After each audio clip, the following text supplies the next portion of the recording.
He was telling me that I should talk to your people on this occasion, which I agreed. And in fact, I was in Delhi yesterday, and for this purpose I came here last night. So I enjoyed looking at all of you from various parts of the world, I am told. And it's very nice to meet people, especially the younger generation, very nice. You become younger. Just now, our friend from Bombay, Dr. Nayak, referred to Professor Thomas as an old man. How old are you? I'll ask any one of you. How old are you? How old are you? 44. How old are you? How old are you? 73.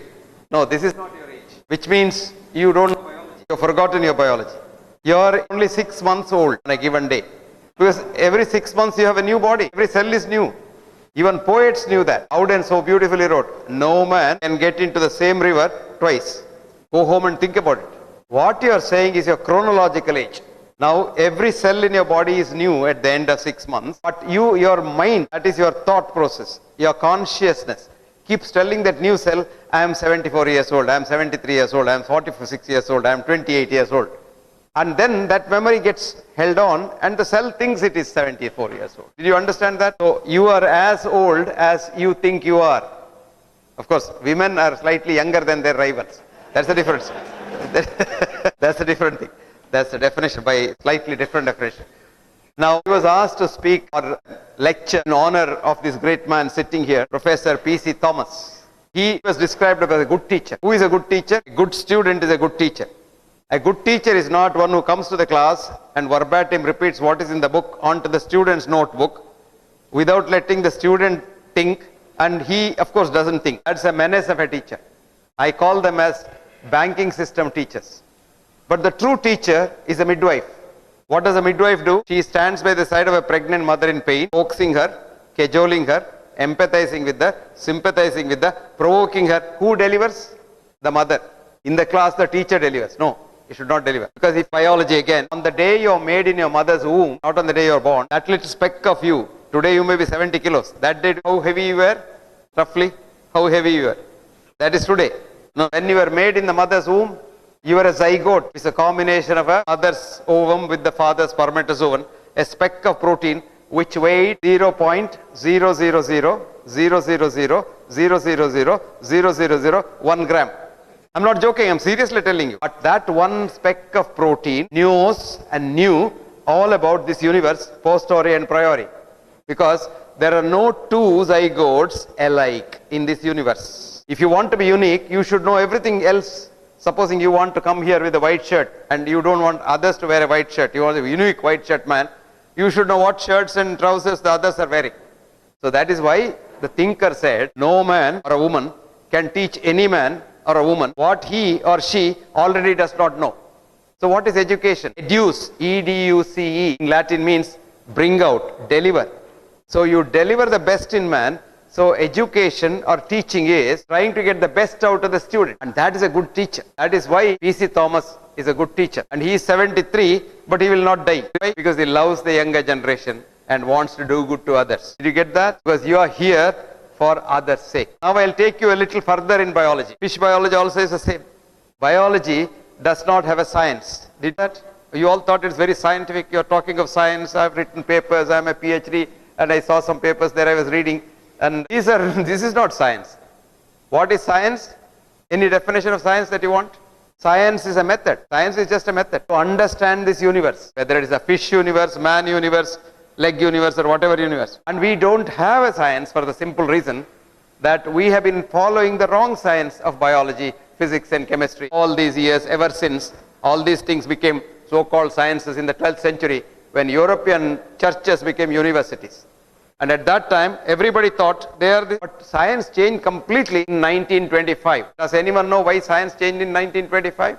The conventional sciences started probably in the 17th century with a boy called René Descartes, who thought the thinking part of man is different from the other part of the body. Cogito ergo sum. So he said, res cogitans, the thinking part, res extensa, the other parts. Cut off. He cut the body from the mind. So we started with reductionism. Today you don't look at the fish as a whole. You look at the fish, one cell of the fish or one leg of the fish and then study that. It's not the whole fish. And you would be surprised. Fish has a consciousness, fascinating consciousness. Fish knows what to do. Fish born in Mangalore can go to New York if nobody catches it. but it will come back to Mangalore to die if nobody kills it. Because fish has a fascinating piezoelectric crystal in its eye. And it is from there we understood in so-called science the ultrasound sonography. Sound, supposing I talk, sound goes in every direction.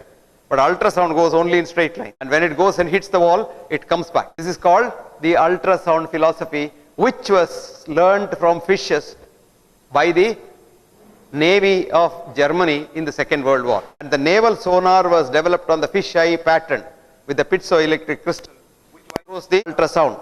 And the ultrasound goes and catches the enemy submarine, comes back. Then they know exactly where the enemy submarine is, you can bombard it.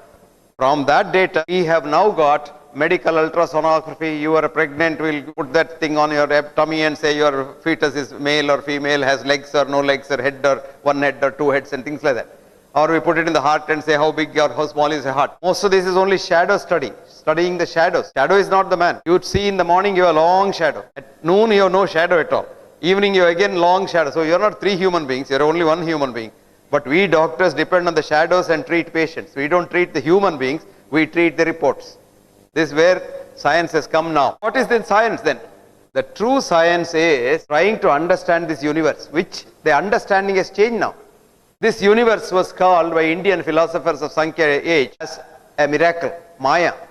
And today's latest science, 21st century science says, in German, it says Wirklichkeit. Wirklichkeit is a word which means drama, changing drama. The world is a changing drama. It is there, it is not there. Even physics, for example, I was thinking that I'm good at keeping people awake, but this young lady is sleeping right in the front bench. Let her sleep. I don't mind people sleeping, but I have only one objection. Don't snore because your neighbor also wants to sleep.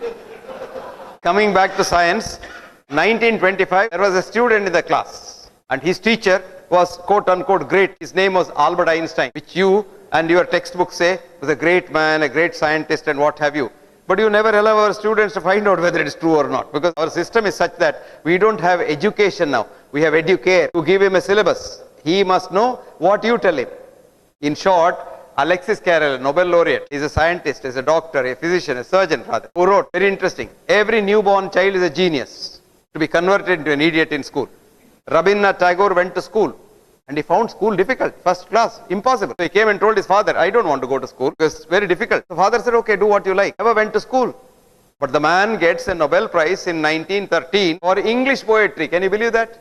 He has not studied English in Cambridge school or Montessori school or Australian school and things like that. No, he never studied. He wrote Geetanjali in Bengali. Somebody told me, oh, you should have written it in English, man. You should have gone to school. You would have got a great thing. He said, okay, you want me to write it in English? I'll write. And he studied English. Who taught him? Not P.C. Thomas. He taught himself. And within 2 years, he wrote Geetanjali de novo in English. That was in 1911. And nobody bothered. Who is Tagore? Nobody knows. If you are somebody very big, then whatever you say goes. And that too, if you get a prize like Nobel Prize and all, you can say, this is now night. They'll say, yes, because he's a Nobel laureate, he said it's night.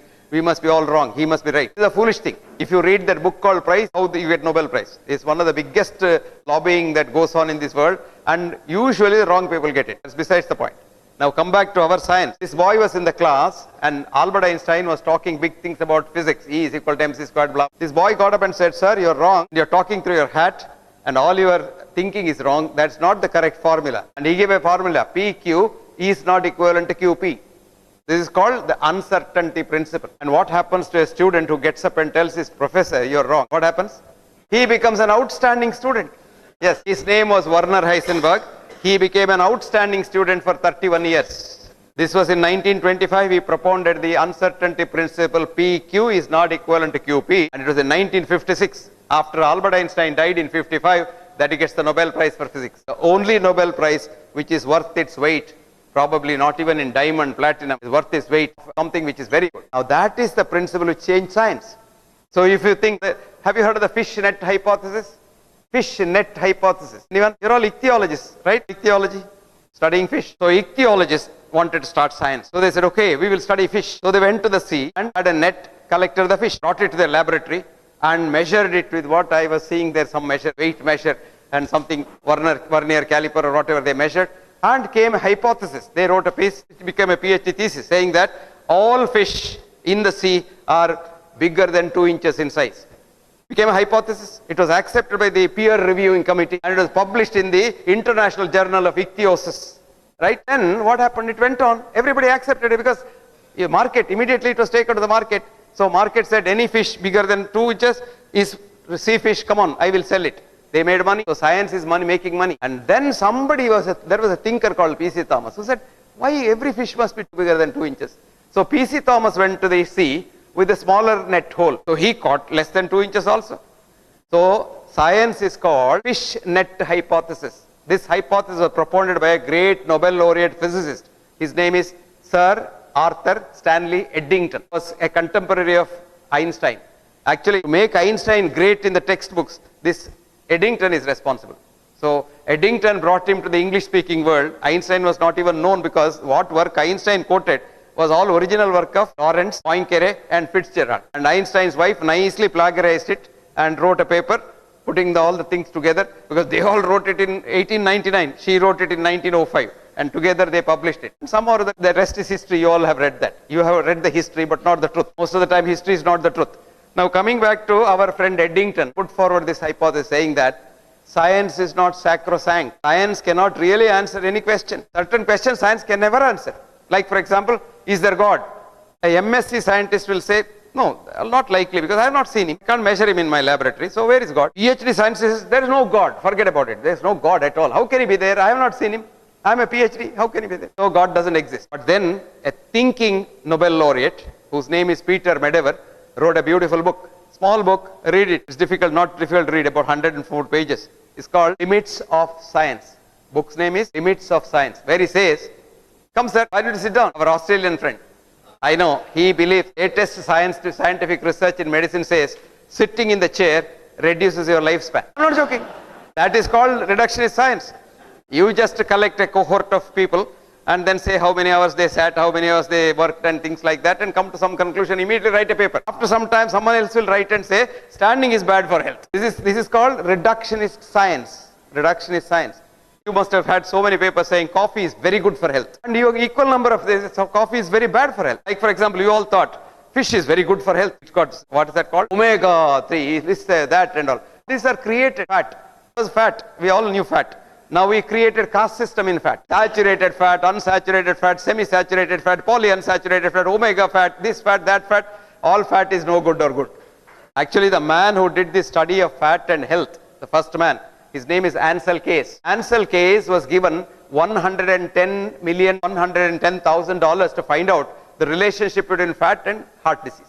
So Ancel Keys he went to Australia, he went to Malaysia, he went to India, he went to Japan, he went to USA, studied groups of people and then put it together in a XY graph. That's what you do, no? On next year, this fat here and heart attack here. It was not a straight line. Whenever you are given grant money, you are indirectly told you must get positive results. No, I'm not joking, man. I'm not joking. Am I joking? No. What I am talking here, I may make it look a little hilarious, but it's not just the science, 100% science that I'm talking to you. So Ancel Keys had real problem. So he sat.